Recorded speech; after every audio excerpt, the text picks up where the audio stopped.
So in this video we are going to talk about case number 2 of partial fractions, which is linear and repeated factors in the denominator. Do remember that we have already done with the case number 1, which was linear and non-repeated factors in the denominator. I'll make sure to link those videos in the description and also in the I bar. So start करते हैं students हम यहाँ से case number 2 में। तो यहाँ से इसके नाम से ही हमें पता लग रहा है कि हमारे पास जो डिनोमिनेटर होगा वो किस टाइप का होगा। वो उसमें जो फैक्टर्स इन्वॉल्व होंगे वो लीनियर फैक्टर्स होंगे और रिपीटेड भी होंगे। सही है, लीनियर का मतलब हमारे पास जो x होगा उसकी पावर रेस टू 1 होगी, 1 से ग्रेटर पावर हमारे पास नहीं होगी उसमें। ठीक है, एंड वही हमारे पास जो फैक्टर होगा वो रिपीट भी कर रहा होगा। इट डिपेंड्स कि वो 2 बार रिपीट कर रहा है या 3 बार रिपीट कर रहा है। ठीक है, सो फर्दर इसमें मूव करते हैं हम। तो एक क्वेश्चन यहाँ पे ले लेते हैं स्टूडेंट्स।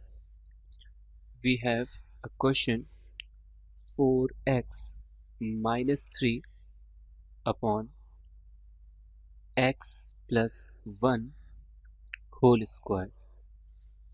स्टूडेंट्स यहाँ ये जो क्वेश्चन है 4x minus 3 upon x plus 1 whole square, तो इसमें अगर आप डिनोमिनेटर को देखें तो ये हमारे पास लीनियर एंड रिपीटेड फैक्टर की टाइप है। सही है, किस तरीके से? यहाँ पे हम 4x माइनस 3 को कुछ इस तरीके से रिप्रेजेंट कर सकते हैं कि x plus 1 into x plus 1। अगर हमारे पास पावर रेस टू 3 होती तो ये 3 बार लिखा जाता। ठीक है, लेकिन अभी फ़िलहाल पावर 2 है तो ये 2 बार रिपीट कर रहा है और लीनियर फैक्टर भी है। तो इसको हम किस तरीके से लिखेंगे, आइए इसको ज़रा देखते हैं। तो यहाँ पे आपके पास जो फर्स्ट फैक्टर है, बेसिकली दोनों ही हमारे सेम फैक्टर हैं, तो एक a के नीचे हम x प्लस 1 को मेंशन करेंगे, प्लस b जो हमारा सेकंड वेरिएबल होगा उसके बीच नीचे हम x प्लस 1 होल स्क्वायर रखेंगे। सही है, तो ये उसका तरीक़ेकार है। अगर यहाँ पे 3 हमारे पास रिपीटेशंस होती तो c upon x plus 1 whole cube हो जाता। सही है, तो आई गेस ये चीज़ क्लियर होगी इसमें। इसे हम इक्वेशन नंबर 1 का नाम दे देते हैं एंड फर्दर मूव करते हैं हम इस डिनोमिनेटर को वहाँ। So 4x minus 3 equals to a times. अब देखिए ये दोनों जो हैं फैक्टर्स यहाँ पे जब मल्टीप्लाई होंगे तो एक फैक्टर कैंसिल आउट हो जाएगा, then we will be left with x plus 1 only, plus b के नीचे हमारे पास 2 फैक्टर्स हैं, मतलब ये दोनों ही कैंसिल आउट होंगे तो हमारे पास जस्ट b बच जाएगा। सही है, अब हमें क्या करना है, अब हमें इनकी वैल्यूज़ कैलकुलेट करनी है a एंड b की, तो इसे नाम दे देंगे हम इक्वेशन नंबर 2 का। सही है, so now we have 4x minus 3 equals to a times x plus 1 plus b।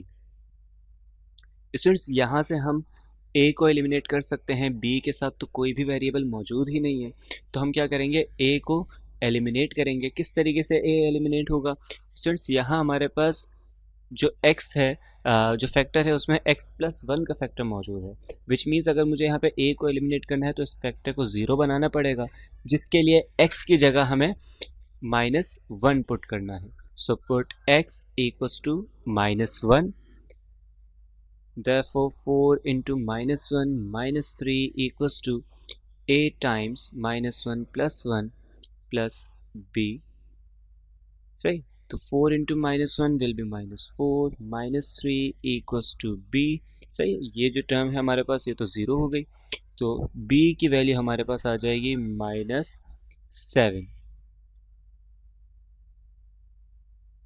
सही, अब हम बात करते हैं कि भाई अब यहाँ से b तो हमारे पास आ गया, a किस तरीके से आएगा।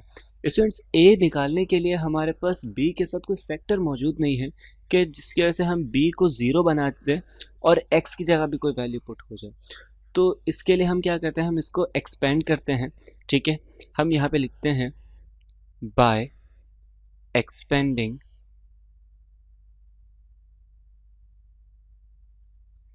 Equation number 2 and put b equals to -7।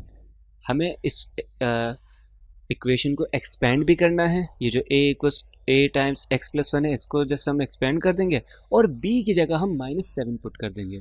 So this will be 4x minus 3 equals to ax plus a into 1 will be 1 and b की जगह हमारे पास -7 आ जाएगा. स्टूडेंट्स अब इस इक्वेशन को ज़रा देखिएगा.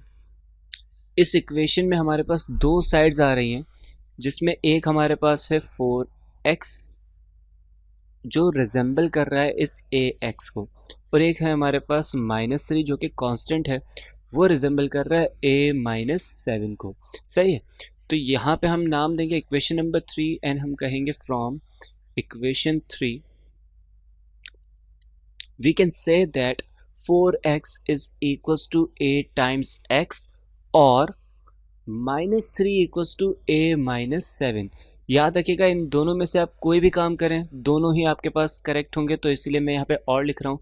या तो आपने इस तरीके से सॉल्व करना है या आपने इस तरीके से परफॉर्म करना है. ठीक है. तो यहाँ पे students x and x will be cancelled out, so a will be equals to 4. और अगर यहाँ देखें तो -7 को हम वहाँ ले जाएंगे, which means -3 plus 7, so a will be equals to 4. तो दोनों तरफ से हमें a की वैल्यू गेट हो रही है, विच इज़ इक्वल्स टू 4. सही है. और अब हमें फाइनली क्या करना है, इन दोनों वैल्यूज़ को a और b की वैल्यूज़ को हमारी इक्वेशन में पुट करना है. So put this 2 in equation number 1. So ये हमारे पास हो जाएगा 4/x plus 1 and -7/x plus 1 whole square. ये हमारे पास फाइनल इसका आंसर. ठीक हो गया. तो स्टूडेंट्स ये हमारे पास तरीका था of solving case number 2, which is linear and repeated factors. Inshallah, in a further next video we will discuss some more questions regarding this case 2. Thank you so much for your time. Allah Hafiz.